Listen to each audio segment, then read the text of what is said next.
Play this piece for $100 million. Marcus Blackwood's voice cut through the marble hall like a blade. He gestured at the pristine white piano with a diamond-studded hand. His laugh echoed off the crystal chandelier above. Go on, little maid girl. Show us what you've got. The crowd of wealthy guests tittered behind champagne flutes. Their eyes burned into Elena Santos as she stood frozen in her simple black uniform.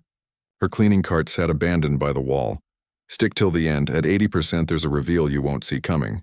And don't forget to subscribe to our channel for more interesting stories like this. Elena's hands trembled. The rag in her pocket felt heavy as lead. 20 minutes ago she'd been dusting the piano bench. Now the richest man in the city was mocking her in front of 100 millionaires. I was just cleaning, she whispered. Marcus stepped closer. His cologne reeked of money and arrogance. You were humming something. Mozart, wasn't it? He turned to his guests. Our little help here thinks she knows classical music. Heat flooded Elena's cheeks. She'd been humming Moonlight Sonata, the same piece her mother used to play before the accident, before everything changed. I don't know what you mean, sir. Liar. Marcus's smile turned cruel. I heard you, playing air piano like some concert hall princess. He snapped his fingers. Johnson, bring the contracts. A thin man in an expensive suit hurried forward with a leather briefcase. Marcus pulled out a thick document. Here's the deal, sweetheart. You play one piece perfectly, just one. I'll give you $100 million cash. The paper rustled in his hands. But when you fail, and you will, you're fired. Your mother loses her job too. Both of you out on the street. The room fell silent. Elena's world tilted. Her mother Rosa had worked as head cook in this mansion for 15 years. It was all they had. That's not fair. Elena's voice cracked. Fair? Marcus threw back his head and laughed. Life isn't fair, little girl. Winners take everything. Losers scrub toilets. Mrs. Patterson, the head housekeeper, pushed through the crowd. Her gray hair was pulled tight. Her face looked like stone. Mr. Blackwood, Elena is a good worker. This isn't necessary. Marcus waved her away like a fly. Stay out of this, Patterson. The girl opened her mouth. Now she pays the price. Elena looked at the piano. The keys gleamed like teeth in a predator's smile. Her fingers ached to touch them, but terror held her frozen. 3 years. That's how long it had been since she'd played. Since the night her father walked out and took their old upright piano with him. Since her mother started working double shifts just to keep food on the table. Well, Marcus tapped his gold watch. My guests are waiting. Player, get out. Elena's throat felt like sandpaper. What piece? Your choice. But it better be perfect. One wrong note and you're done. The crowd pressed closer. Elena caught glimpses of their faces. Bored, amused. Some looked hungry for her failure. But in the back, she saw something else. Her mother, Rosa, stood in the kitchen doorway. Her hands were covered in flour from making dinner. Tears streamed down her weathered cheeks. Elena closed her eyes. Her father's voice echoed in her memory. Music isn't about the money, mija. It's about the heart. Play with your heart and the world will listen. She opened her eyes. The piano waited. I need a moment, she said quietly. Clock's ticking. Marcus checked his watch again. 30 seconds or I call security. Elena walked to the piano. Her reflection stared back from the polished surface. She looked small, young, scared. But her hands knew what to do. She touched middle C. The note rang clear and true through the massive room. Something inside her chest unclenched. Chopin, she whispered. Ballad number 1 in G minor. Marcus's eyebrows shot up. Ambitious choice. That piece breaks professional pianists. Elena sat on the bench. The leather felt cold through her uniform. She placed her hands on the keys. The ivory was smooth as silk. For a heartbeat, the room held its breath. Then she began to play. The opening notes fell like raindrops. Soft, gentle, deceptive. The melody built slowly. Elena's fingers found their old rhythm. Muscle memory took over. Her body swayed with the music. In the crowd, someone gasped. The piece grew darker, more complex. Elena's left hand danced across the bass notes while her right painted the melody in silver and gold. She was no longer in the mansion. She was 8 years old again, sitting beside her grandmother on a wooden stool, Abuela's hands guiding hers across the keys. Feel the story, Elena. Every note has something to say. The music swelled. Elena's fingers flew faster. The Chopin piece was a storm of emotion. Love and loss, hope and despair, all woven together in impossible beauty. Marcus's face had gone white. His hands clenched at his sides. The ballad reached its first climax. Elena's hands crossed and uncrossed in a blur of motion. Not one note was wrong. Not one beat missed. The crowd stood paralyzed. Champagne glasses sat forgotten. Conversations died mid-sentence. Elena felt power flowing through her fingers. This was who she was. Not a maid. Not a poor girl in a uniform. She was music made flesh, but the hardest part was coming. The second movement of the ballade was a technical nightmare. Lightning-fast runs that could trip up concert masters. Chord progressions that demanded impossible stretches. Elena's hands never faltered. Marcus stepped backward, his face twisted with something between rage and disbelief. "This is impossible," he muttered. The music filled every corner of the room. It poured through the windows and into the night sky. Elena wasn't playing the piano anymore. She was conducting an orchestra of angels.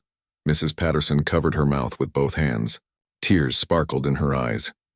In the kitchen doorway, Rosa Santos watched her daughter transform before her eyes.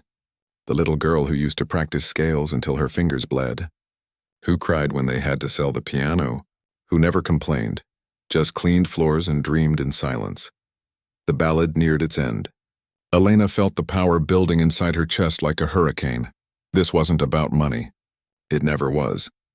This was about proving that worth couldn't be bought. That talent lived in the heart, not the bank account. That a maid's daughter could make a billionaire weep. Elena's hands lifted for the final chord. The room held its breath like a prayer. But just as her fingers came down, Marcus lunged forward. "Stop!" he screamed. "I said stop!" His hand slammed down on the piano keys. The jarring crash of wrong notes shattered the spell. Elena jerked back like she'd been slapped. "You cheated?" Marcus snarled. "No one plays like that without training. Real training." "Where did you learn?" Elena's hands shook in her lap. The magic was broken. She was just a scared girl in a maid's uniform again. "My grandmother taught me," she whispered. "Your grandmother?" Marcus laughed, but it sounded forced. Desperate. "Some old woman? That's your story?" "She was a concert pianist in Cuba. Before the revolution." The words fell into silence like stones into deep water. Marcus's face went from white to red to purple. "You're lying. Elena Carmen Santos." The voice came from the back of the room. An elderly man with silver hair pushed through the crowd. His tuxedo was perfectly tailored. His eyes were sharp as diamonds. "Professor Williams?" Marcus's voice cracked. The old man ignored him. He walked straight to Elena. "Your grandmother was Carmen Delgado, wasn't she?" Elena nodded, unable to speak. Professor Williams smiled. "I saw her play in Havana in 1958, the night before she fled. She was—" He paused, searching for words. "She was magic." The room buzzed with whispers. Elena felt 100 eyes boring into her. "That's impossible," Marcus said, but his voice had lost its power. Professor Williams looked at him with contempt. "Marcus, you fool. You just tried to humiliate one of the finest natural talents I've ever witnessed." He turned back to Elena. "Child, why aren't you in conservatory?" Elena's voice was barely audible. "We can't afford it." The professor's face softened. "That changes tonight." Marcus grabbed the professor's arm. "Williams, you can't be serious. She's just what, Marcus?" Professor Williams' voice could have cut glass. "Just poor, just working class? Just brown?" The crowd shifted uncomfortably. The truth hung in the air like smoke. Elena stood up from the piano bench. Her legs felt like water. Everything was happening too fast. Marcus pointed at her with a shaking finger. The deal was one perfect piece. She didn't finish. "Because you stopped her." Mrs. Patterson stepped forward. Her voice was steady as granite. "We all saw it. I stopped nothing." She choked. "Like they always do." Professor Williams walked to the piano. He placed one finger on middle C and pressed. The note sang pure and clean. "Elena, would you finish the piece? For your grandmother's memory?" Elena looked at her mother. Rosa nodded through her tears. Elena sat back down. The bench felt different now. Warmer, like coming home. She placed her hands on the keys. The final chord waited. The room fell silent. Elena smiled for the first time all night. Her hands came down like blessings. The chord rang out perfect and true. It filled the mansion with golden sound. It poured through the walls and into the hearts of everyone who heard it. For a moment that lasted forever, a maid's daughter was queen of the world. But then the chord faded. Elena lifted her hands. The room exploded in applause. Professor Williams clapped loudest of all. Magnificent, simply magnificent. Marcus stood frozen. His face had gone gray as ash. The contract trembled in his hands. Elena looked at him directly for the first time. "Do I get the money?" The question hung in the air like a challenge. Marcus's mouth opened and closed like a fish out of water. The crowd watched him with predatory eyes. He was trapped. Trapped by his own greed and his own words. The deal was. He stammered. "The deal was one perfect piece," Elena said quietly. "I played it perfectly. You stopped me. Then I finished it perfectly." She stood up. Somehow she looked taller now. Stronger. "Pay me." Marcus looked around the room for support. He found only hungry stares and satisfied smiles. These people loved watching someone fall, even him. Especially him. "This is blackmail," he whispered. "This is justice," Professor Williams replied. Elena walked toward Marcus. Her steps echoed on the marble floor. The cleaning rag still hung from her pocket, but she no longer looked like a servant, she looked like a storm. "You wanted to humiliate me," she said. "You wanted to break me in front of all your friends." Marcus backed away. "I was just having fun." "Fun?" Elena's voice was soft as silk and sharp as a razor. "Threatening my mother's job was fun? Making me play for your amusement was fun?" The crowd pressed closer. They smelled blood in the water. Marcus fumbled with the contract. "I don't have that kind of cash on hand." Elena smiled. It wasn't a nice smile. "Then write me a check." She looked around the room at all the watching faces. Rich people who'd spent their lives stepping on others, who'd never been challenged by someone they considered beneath them. "All of you heard the deal. $100 million for one perfect piece." She gestured at the piano. "I played it perfectly." Marcus's hands shook as he reached for his checkbook. The gold pen looked tiny in his trembling fingers. "This will ruin me," he whispered. Elena's voice was steady as stone. "You tried to ruin me first." The pen scratched across the paper. Each number Marcus wrote felt like a knife in his gut. 1, 0, 0, million. He tore off the check and held it out. It fluttered like a white flag of surrender. Elena took it gently. The paper felt heavier than gold. "Thank you," she said politely. Then she looked around the room one more time. "Ladies and gentlemen, thank you for listening. Music should be shared, not hoarded." She walked to her mother. Rosa wrapped her in arms that smelled like cinnamon and hope. "Mija," Rosa whispered. "I'm so proud of you." Elena hugged her back. "We're going to be okay now, Mama. Better than okay." Professor Williams appeared beside them. "Elena, I meant what I said about conservatory, with your talent." "Thank you, Professor, but I think I'd rather start my own music school." She held up the check. "For kids who can't afford lessons, so no one else has to dust pianos when they should be playing them." The old professor's eyes twinkled. "Your grandmother would be very proud." Elena looked back at the piano. The instrument sat silent now, but she could still feel the music humming in her bones. Marcus slumped in a chair by the window. His face was buried in his hands.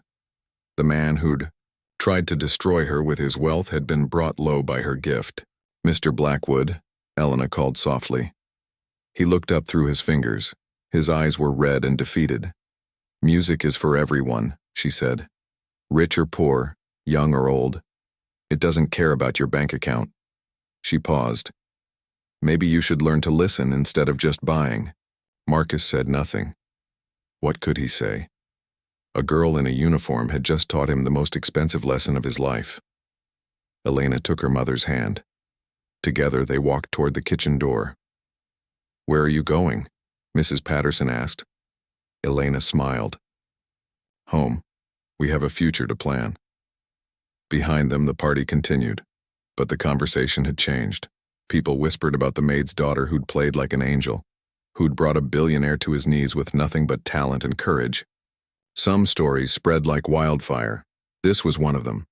Elena Santos, the girl who cleaned floors, had just proven that true power couldn't be bought. It could only be earned, one perfect note at a time. But as Elena and her mother reached the door, Marcus's voice called out behind them. "This isn't over." Elena turned back. Marcus was standing now, his face twisted with rage and humiliation. "You think you've won?" he snarled. "You think one lucky performance changes anything?" Elena's grip tightened on the check. "What do you mean?" Marcus's smile was poison. "I made some calls while you were playing. Your little sob story about your grandmother? About her being some famous pianist?" Elena's blood turned cold. "I have friends in Cuba. Friends with long memories." Marcus's voice dropped to a whisper. "Carmen Delgado was never a concert pianist. She was a thief." The words hit Elena like physical blows. Around the room, people leaned in to hear better.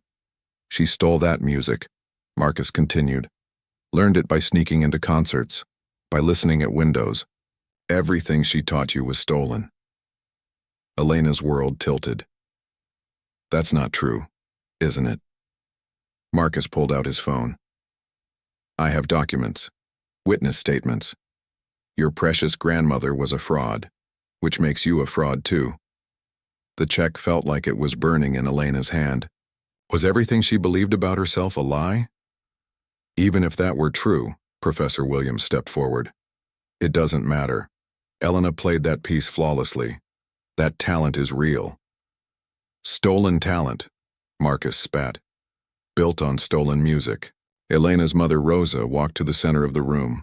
Her flower-covered hands were steady. "My mother may have been poor," Rosa said quietly. "She may have learned music however she could. But she taught Elena with love. That can't be stolen." The room fell silent. Elena looked at the piano, at the keys that had just changed her life. Was the music really stolen? Did it matter? She thought about all the nights she'd practiced in secret, all the melodies she'd hummed while scrubbing floors, the joy she felt every time her fingers found the keys. That was real. That was hers. She looked at Marcus with steady eyes. "Even if my grandmother stole music, I made it mine tonight. Every note, every feeling. That performance came from my heart." She held up the check. "And this proves I earned it." Marcus's face contorted with rage. But before he could respond, something happened that no one expected. The lights went out. In the sudden darkness, Elena heard footsteps, whispers, the sound of something heavy being moved. Emergency lighting flickered on, casting strange shadows across the room. And there, standing by the piano, was a figure no one had noticed before, an old woman with silver hair and kind eyes. "Hello, Elena," she said in a voice like music itself. Elena's heart stopped. "Abuela?" But that was impossible. Her grandmother had been dead for 5 years. The woman smiled. "You played beautifully tonight, mija, just like I taught you." Around the room, people gasped and pointed. Some crossed themselves, others backed toward the exits. Elena took a shaky step forward. How are you here?" The old woman's laugh was like silver bells. "Music never dies, Elena. It lives in the hands of those who love it." She looked at Marcus with eyes that seemed to see straight through him. "And thieves never understand its true value." Marcus stumbled backward, his face white with terror. "This is impossible. She's dead. I checked. Carmen Delgado died 5 years ago in Miami." "Carmen Delgado did die," the woman said gently. "But her music lives in Elena. And through Elena, it will live in thousands of children who might never have the chance to learn." She gestured at the check in Elena's hand. "That money will build something beautiful, something that can't be bought or stolen, only shared." Elena felt tears streaming down her face. "I missed you so much, Abuela." "I never left, mija. Every time you played, I was there. In every note, every rhythm, every breath. The old woman began to fade around the edges, becoming translucent. But now it's your turn to teach, your turn to share the gift. Elena reached out, but her hand passed through empty air. Wait, don't go. The woman's voice echoed as she disappeared. The music is yours now, Elena. All of it. Every stolen note, every borrowed melody. Make them yours. Make them beautiful. And she was gone. The room stood in stunned silence. Some people were crying. Others looked like they'd seen a ghost. Which they had. Elena looked around at all the watching faces. Rich people who'd come to see her humiliated, who'd witnessed something impossible instead. Well, she said quietly, I guess that settles the question about stolen music. Marcus sat down heavily in the nearest chair. All the fight had gone out of him. I don't understand, he whispered. Elena walked over to him. Up close, he looked smaller, older. Less like a billionaire and more like a scared man who'd just had his world turned upside down. You tried to buy my failure, she said gently. But you can't buy music. You can't buy talent. And you definitely can't buy love. She knelt down so they were eye to eye. My grandmother may have learned music in unconventional ways, but she taught me that it belongs to everyone, rich or poor, living or dead. She stood up and looked around the room. Tonight you all learned something valuable. Money can't buy what matters most. Elena took her mother's hand. Come on, Mama. We have a school to build. As they walked toward the door, Professor Williams called out. Elena, what will you call it? The school? Elena paused and smiled. The Carmen Delgado Academy for Musical Arts, where everyone is welcome, where everyone is family. Mother and daughter walked out into the night, leaving behind a room full of people who would never forget what they'd witnessed. Marcus Blackwood sat alone by his piano, staring at the keys that had just cost him $100 million. But for the first time in years, he wondered if maybe, just maybe, it had been worth it. In the distance, carried on the wind, he could swear he heard the sound of music. Perfect. Beautiful. Free. And for once in his life, he didn't try to buy it, he just listened. 3 weeks later, Elena stared at the newspaper headline that made her blood run cold. Maid's daughter exposed as fraud. Blackwood wins court battle. The check for $100 million sat frozen in legal limbo. Marcus had filed an injunction, claiming the performance was invalid due to supernatural interference. No judge will accept ghost testimony, his lawyer had smirked in court. Elena crumpled the paper. Outside her cramped apartment, reporters camped like vultures. Her mother, Rosa, had been fired the day after the party. No other wealthy family would hire them. They were living on food stamps and hope. Mija. Rosa touched Elena's shoulder. Maybe we should give up. Go back to cleaning. No, Mama, we earned this. But doubt gnawed at Elena's heart. Was she really talented? Or had her grandmother's spirit somehow guided her fingers that night? The phone rang. Elena almost didn't answer. Miss Santos? The voice was crisp, professional. This is Victoria Chen from Channel 7 News. We'd like to offer you a chance to prove yourself. Elena's pulse quickened. What kind of chance? A live television performance. You versus Marcus Blackwood's hand-picked pianist. Winner takes all. Elena's mouth went dry. And if I lose? You drop all claims to the money. Sign a confession admitting fraud. Through the window, Elena saw Marcus's black limousine parked across the street. He was watching, waiting for her to break. What's the catch? Elena asked. Victoria's voice turned cold. The pianist he's chosen is Chen Wei-ming, the youngest winner of the Van Cliburn competition. He's never lost a musical duel. Elena had heard of Chen. He was a prodigy. A machine. Perfect technique with zero soul. I'll do it, Elena said. Elena, no. Rosa grabbed the phone. It's too dangerous. What if your grandmother doesn't come back? That was exactly what Elena feared. What if the ghost was just a one-time miracle? What if she really was just a fraud? I have to try, Mama, for both of us. The live broadcast was scheduled for Friday night. Prime time. Millions of viewers would watch Elena either triumph or destroy herself on national television. Marcus had chosen the venue carefully. The Steinway Concert Hall, a place where legends were made and dreams died. Elena spent the week practicing on an old keyboard she'd borrowed from the church. The keys stuck. Half the notes didn't work, but she played until her fingers bled. She chose her piece carefully. Rachmaninoff's Piano Concerto No. 2, the most emotionally demanding piece in classical music, a piece that required not just technique but a broken heart. Elena had plenty of that.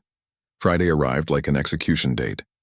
Elena stood in the concert hall's green room, wearing the same black dress she'd worn to her grandfather's funeral. It was the only formal dress she owned. Through the walls, she could hear the audience filling the seats. 2,000 people hungry for blood. Chen Wei-ming entered the room. He was tall, elegant, wearing a tuxedo that cost more than Elena's rent. His fingers were long and pale as piano keys. "You're the maid's daughter," he said in accented English. "I'm Elena Santos." Chen smiled without warmth. "I've seen the video of your performance, impressive theatrics." "It wasn't theatrics, no." "Then where is your ghost tonight?" Chen looked around the empty room. "I see only you. Small, scared, alone." Elena's hands clenched into fists. "We'll see," Chen laughed. "I've been playing since I was 4 years old. Conservatories, masters, competitions. You learned from a dead woman in a kitchen." He leaned close.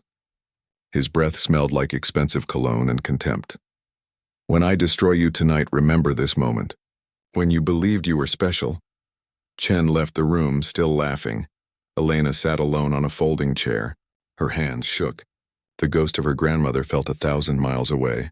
A knock on the door made her jump. "5 minutes, Miss Santos." Elena walked to the mirror. The girl staring back looked terrified, young, out of place. Maybe Chen was right. Maybe she was just a fraud with delusions of grandeur. But then she remembered her mother's face the night of the party. The pride, the hope. Elena straightened her shoulders. Ghost or no ghost, she was going to fight. The stage lights were blinding. Elena walked to the piano on unsteady legs. The Steinway gleamed like black ice. 2,000 faces watched from the darkness. At the judges' table, Marcus sat with a satisfied smirk. This was his revenge. His vindication. Chen took his place at the second piano. His posture was perfect. His confidence absolute. The host raised his microphone. "Ladies and gentlemen, tonight we settle the question once and for all. Is Elena Santos a musical prodigy or an elaborate fraud?" The crowd murmured like hungry animals. "Chen Wei-ming will play first. Then Miss Santos. Our panel of judges will determine the winner." Elena looked at the judges. 3 stern faces she didn't recognize. Musicians who'd spent their lives in concert halls and conservatories. People who'd never cleaned a floor or wondered where their next meal was coming from. Chen began to play. His technique was flawless. Every note crystal clear. Every phrase perfectly articulated. It was like listening to a computer simulate human emotion. The audience applauded politely. Impressed but not moved, Chen bowed and stepped aside. His message was clear. Beat that. Elena walked to the piano. Her legs felt like water. The bench creaked as she sat down. She placed her hands on the keys. They felt cold. Foreign. Like touching a stranger. "Whenever you're ready, Miss Santos," the host said. Elena closed her eyes. She thought of her grandmother. Of stolen music and borrowed melodies. Of love passed down through broken hands. She thought of her mother watching from their tiny apartment. Of all the children who would never get to learn music because they couldn't afford lessons. Elena opened her eyes. She began to play. But something was wrong. The notes felt hollow, empty, technical but soulless. She was playing like Chen, perfect but cold. In the audience, Marcus's smile widened. He could see her failing. Choking under pressure, Elena's hand stumbled. A wrong note rang out like a scream. The judges frowned and made notes. Elena tried to find the emotion in the music, the heart, but it was like grasping smoke. Another mistake. Then another. The audience shifted restlessly. Some looked embarrassed for her.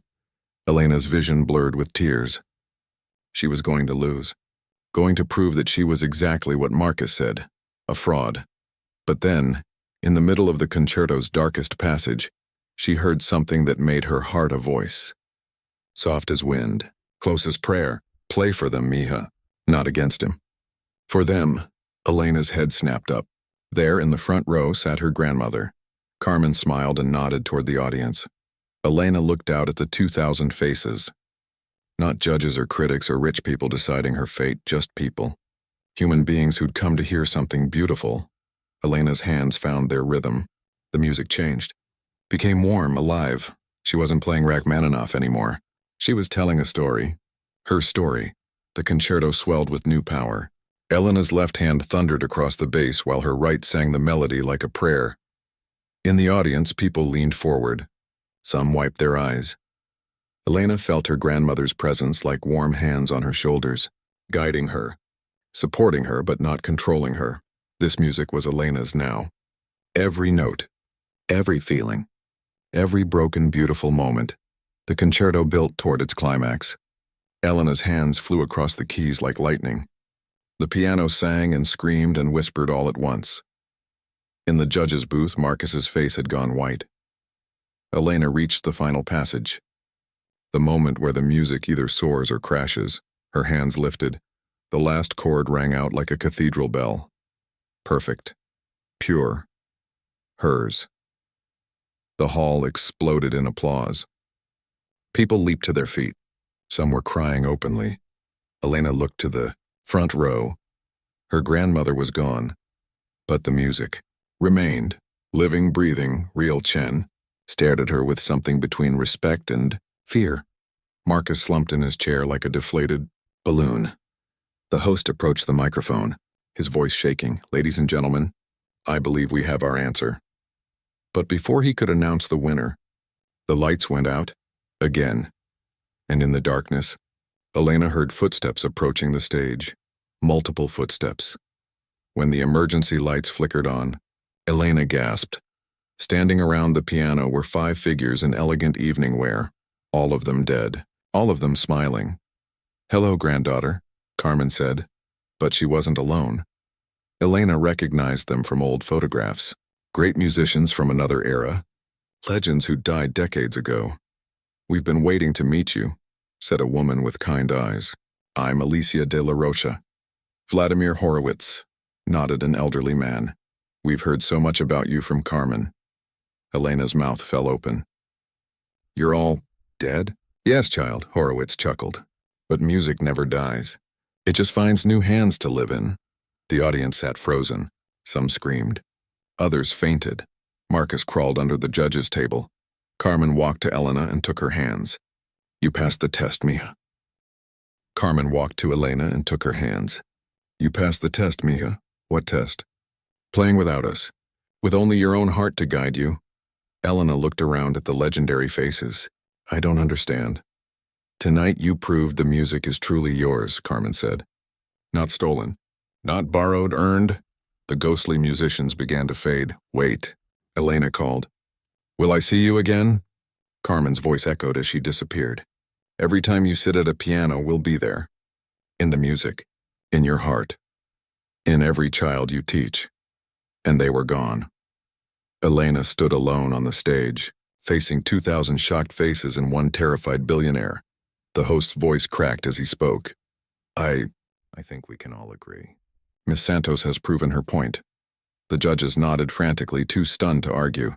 Elena looked directly at Marcus, who was still hiding under the table. "Do I get my money now?" Marcus didn't answer. He couldn't. He was too busy trying to figure out how to explain this to his lawyers. 1 month later, Elena stood before a room full of children, each holding a shiny new violin or sitting at a small piano. The Carmen Delgado Academy for Musical Arts buzzed with laughter and music. Kids from every background filled the bright classrooms. Rich and poor, black and brown and white, all learning together. "Remember," Elena told her students, "music doesn't care about your address. It only cares about your heart." A small boy raised his hand. "Miss Elena, is it true you're a millionaire now?" Elena smiled. "The money isn't mine. It belongs to all of us, to the music." Through the window, she watched construction workers adding a new wing to the building. More classrooms, more instruments, more dreams given wings. A knock interrupted her thoughts. Mrs. Patterson entered, looking nervous. "Elena, you have a visitor." Marcus Blackwood stood in the doorway. He looked different, smaller somehow. His expensive suit was wrinkled, his hair uncombed. "Mr. Blackwood." Elena's voice was calm. "What brings you here?" Marcus shuffled his feet like a schoolboy. I wanted to apologize." The children stared at the strange man with curious eyes. "Can we talk privately?" Marcus asked. Elena led him to her office. Photos of her grandmother covered one wall. The other displayed certificates of enrollment from hundreds of students. "I've been thinking," Marcus began, then stopped. His hands shook slightly. "About what?" "About that night. About what I saw." Marcus looked up with haunted eyes. "Those ghosts, they were real, weren't they?" Elena nodded. "As real as music itself." Marcus slumped in his chair. "I've spent 50 years believing money could buy everything: respect, talent, love." He gestured at the photos on the wall. "But your grandmother, she had nothing. And she was richer than I'll ever be." Elena studied his face. The arrogance was gone. In its place sat something she'd never expected to see: humility. "What do you want from me, Mr. Blackwood?" Marcus reached into his jacket and pulled out a check. "I want to make another donation. To the school." Elena looked at the amount and gasped. $50 million? It's not enough. But it's a start. Marcus's voice was quiet. "I want to be part of something beautiful instead of just collecting things." Elena set the check on her desk. "Why?" Marcus was quiet for a long moment. "Because I'm dying." The words hung in the air like a discordant note. "Cancer. 6 months, maybe less." Marcus's voice didn't waver. "I've spent my whole life taking from people. I want to spend what's left giving back." Elena felt an unexpected stab of sympathy. "I'm sorry. Don't be. I earned this." Marcus looked out the window at the children playing in the courtyard. "But maybe I can earn something else too." "What's that?" "Forgiveness, peace." He turned back to her. "Would you teach me to play piano?" Elena blinked in surprise. "You want lessons?" "I want to understand what I've been missing. What you felt that night when you played." Elena considered this. The man who'd tried to humiliate her wanted to learn from her. "It won't be easy," she said finally. "Music requires patience, humility." Marcus smiled sadly. "I'm running out of time to learn both." Elena made her decision. "Classes start at 9 a.m. Don't be late." Marcus stood to leave, then paused. "Elena, what you've built here, it's magnificent. It's just the beginning." 6 months later, Elena sat beside a hospital bed holding Marcus's hand. His fingers were thin now, but they'd learned to find beauty on the keys. "Play it one more time," he whispered. Elena smiled and began to hum the simple melody he'd composed. His first and only piece, a lullaby he'd written for the child he never had. It wasn't complex or technically perfect, but it came from his heart. "It's beautiful," Elena said. Marcus's eyes closed. "Music really is magic, isn't it?" "Yes. It transforms everything it touches." Marcus squeezed her hand weakly. "Even bitter old billionaires?" "Especially bitter old billionaires." Marcus Blackwood died that evening with a smile on his face and music in his heart.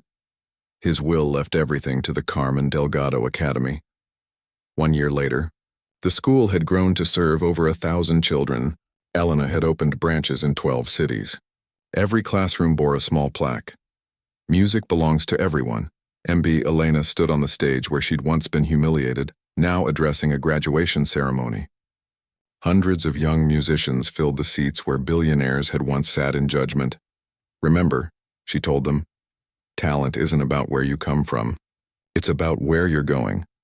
In the front row, her mother Rosa beamed with pride. "And most importantly," Elena continued, "never let anyone tell you that dreams are only for the wealthy. Dreams are free. They cost nothing but courage." The audience erupted in applause. Later, alone in the concert hall, Elena sat at the piano. The same instrument where her journey began, she played softly. A new composition, something that belonged only to her. In the empty seats, she could almost see them. Her grandmother, the legendary musicians, even Marcus learning to find peace through music. They were all there, living in every note. Elena smiled and played on. The music filled the hall and spilled out into the night sky, carrying with it a simple truth. Music doesn't care how much money you have. It only cares how much love you're willing to give. And love, Elena had learned, was the one currency that never ran out. The more you spent, the richer you became.